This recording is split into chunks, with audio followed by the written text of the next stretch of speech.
হেম creator ভি5 চ্যানেলে আপনাদের স্বাগত। আজকে আমি আপনাদের জন্য তৈরি করে দেখাচ্ছি ভেজিটেবিল চপ রেসিপি। তো এর জন্য আমি কি কি নিয়েছি একটু আপনাদের দেখিয়ে দিই। একটা বড় সাইজের আলুকে সিদ্ধ করে নিয়েছি, বিট কুচিয়ে নিয়েছি, একটা বড় সাইজের কিছু ধনেপাতা নিয়েছি, কসুরি মেথি নিয়েছি, কাঁচা লঙ্কা নিয়েছি, কাঁচা বাদাম নিয়েছি। আর আমি এর মধ্যে দিয়ে দিচ্ছি টোস্ট গুঁড়ো। তো চলুন রেসিপি আপনাদের তৈরি করে দেখাই। হ্যালো বন্ধুরা, তো আমরা কড়াইতে তেল দিয়ে দিলাম।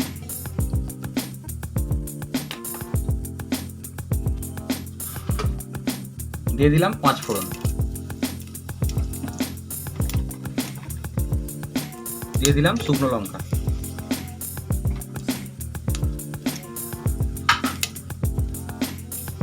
দিয়ে দিলাম কাঁচা বাদাম, দিয়ে দিলাম কাঁচা লঙ্কা,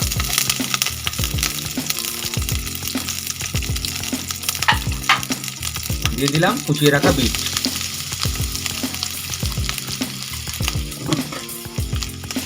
হালকা নাড়াচাড়া করে নিয়ে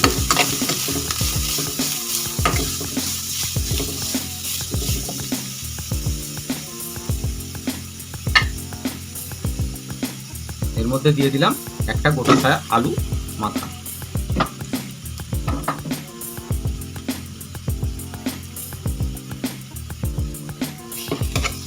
হালকা নাড়িয়ে নিয়ে, তো বন্ধুরা আমাদের মাখিয়ে নেওয়া হয়ে গেছে। তো এর মধ্যে দিয়ে দেবো আমরা নুন আর কিছু গোটা জিরে আর ধনে গুঁড়ো।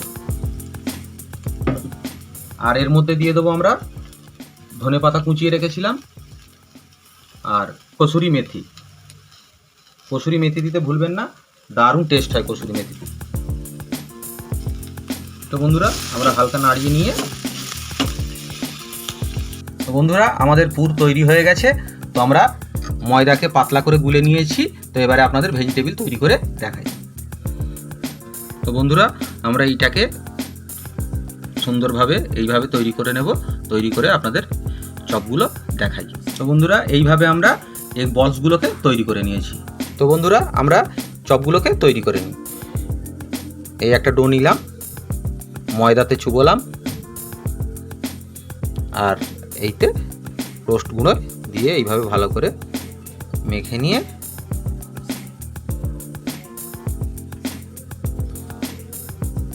দিলাম।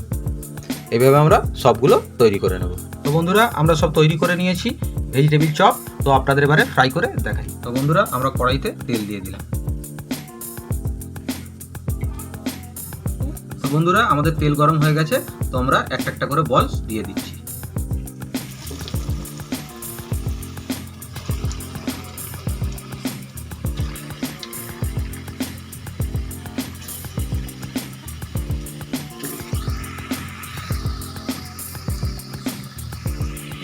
তো বন্ধুরা আপনারা এইভাবে ভেজে নেবেন। তো আমাদের এক পিঠ হয়ে গেছে, আর এক পিঠ তৈরি করে দেখাই। তো বন্ধুরা এইভাবে এক পিঠ করে আপনারা উল্টে নেবেন। তো বন্ধুরা আমাদের ফ্রাই হয়ে গেছে। তো আপনারা দেখুন,